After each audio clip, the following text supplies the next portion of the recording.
Why I'm not a locksmith anymore.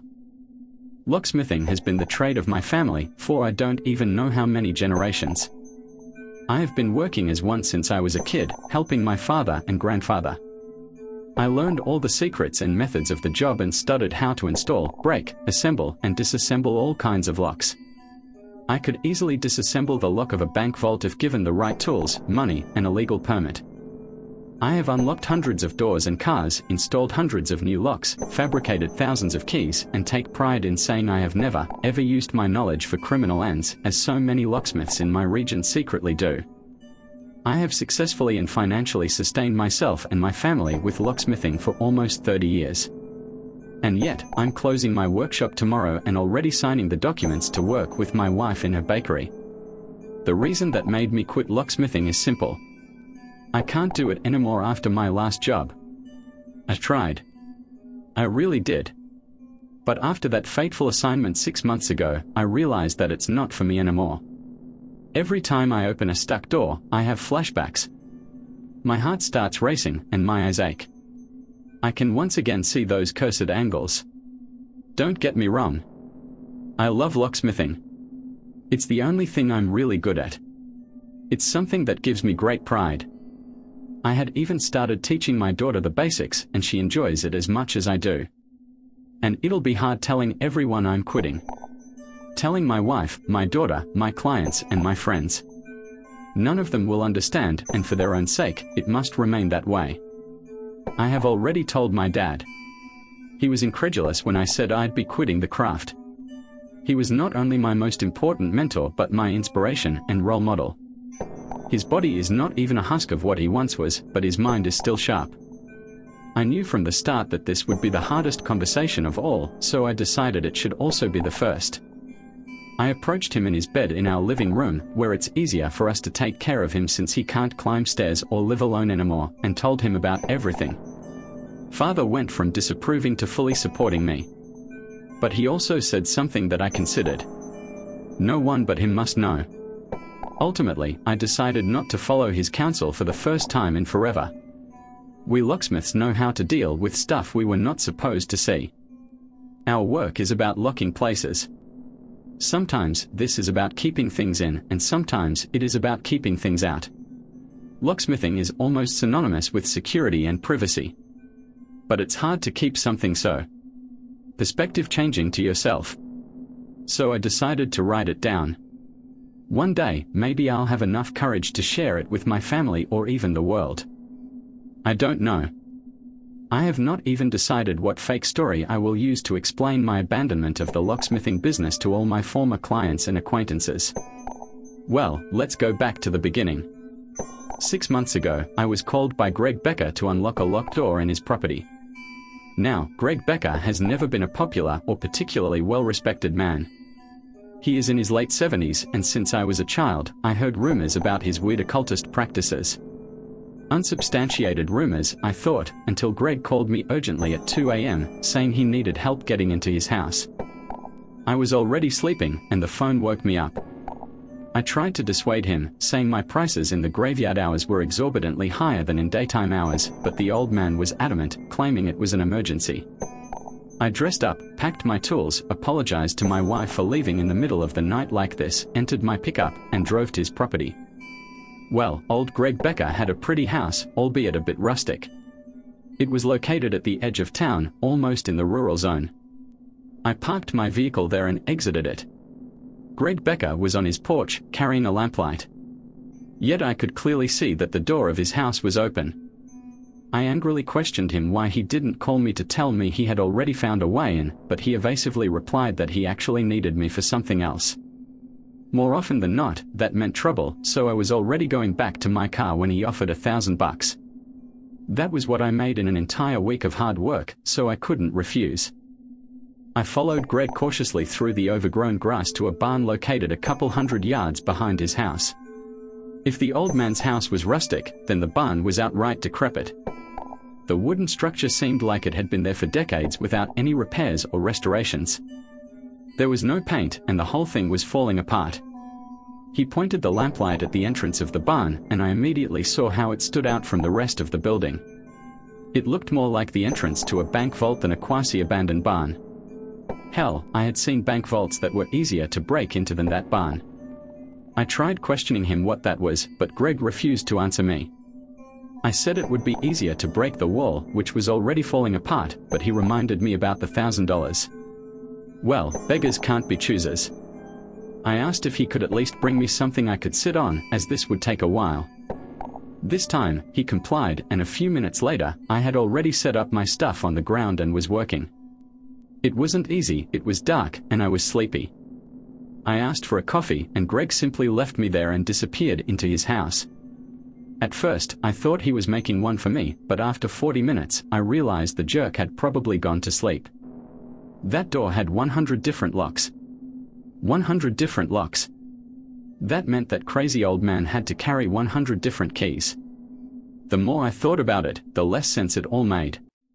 The door was clearly new and impeccably clean, even if everything around was old and falling apart. After a handful of hours, the sun was rising, yet I had only unlocked 5 locks. Whoever built that door was either a perfectionist or a psychopath. Or both.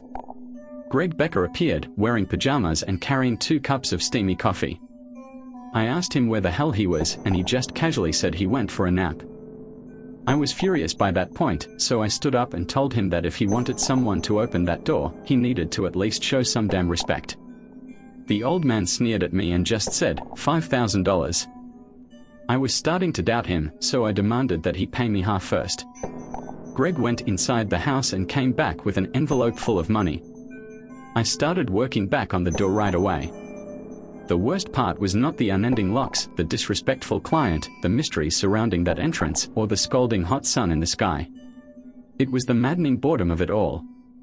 Becker refused to talk to me because he said the job demanded discretion, there was no sound whatsoever, and my phone had no signal. I didn't even know how he managed to call me there, I hadn't picked a signal ever since my car drove into that street. I didn't even have a watch, so the sole indicator of the time was the position of the sun. Around 2 in the afternoon, I had unlocked 17 locks. Greg Becker appeared to check on my progress, and I told him I was starving and that I needed to go home to rest a little bit. Greg wasn't happy, but he said that he needed me, so he just asked that I be back before midnight. I went home. My wife was pissed, but after I'd shown her the money, she reluctantly agreed to let me keep working on Becker's door. I didn't sleep well that afternoon. I kept having these weird dreams about Becker, years younger, carrying lots of bloody plastic bags into the barn. At the end of the dream, I saw myself opening the door, only for him to appear behind me and beat me to death with a baseball bat. The nightmares were unnerving, but I attributed them to stress. At 6 p.m., I was back on Greg Becker's property, but at that time, I brought 20 hours of downloaded podcasts. Greg handed me a cup of coffee, his lamplight, and said he'd check up on me in the morning. I started working again. On the first night, the experience was stressful, but that night, it was somehow dreadful. I kept having this irrational instinct that made me check behind my back all the time. And considering his property was his house, his barn, and a big, dark, endless open field of overgrown grass and nothingness. There wasn't even a moon that night. I kept working on the door, promising myself I wouldn't work here after the sunset. I unlocked another lock that was number 21. I heard the house door opening. Becker was coming towards me, carrying 2 cups of coffee. Something was wrong. The sun was already shining. I had unlocked 32 of the locks. Had my automatic mode fully taken over. I looked at my phone. I had only listened for 3 hours. Something was very wrong. I felt like this barn was wrong. This door. It was evil, somehow. Becker handed me a cup of coffee, and I refused. I had this feeling that he wasn't trustworthy. He simply smiled and went back into his house. I continued my work, but even more than during the night, I was feeling watched. When I unlocked the 46th lock, around 2 in the afternoon, I heard a loud scream coming from inside the barn, and I almost broke one of my tools due to the fright. Enough was enough. I went to Becker's house and knocked on the door. He came out, that smug smile on his face. I told him about the scream and asked what the hell was going on. He told me that I should go home, eat something, and rest a little bit until tomorrow, as I had been working for more than 10 hours. I went back home and unlocked my own door. And then I was back in the barn. Greg was running towards me, carrying a baseball bat. I woke up screaming, covered in sweat.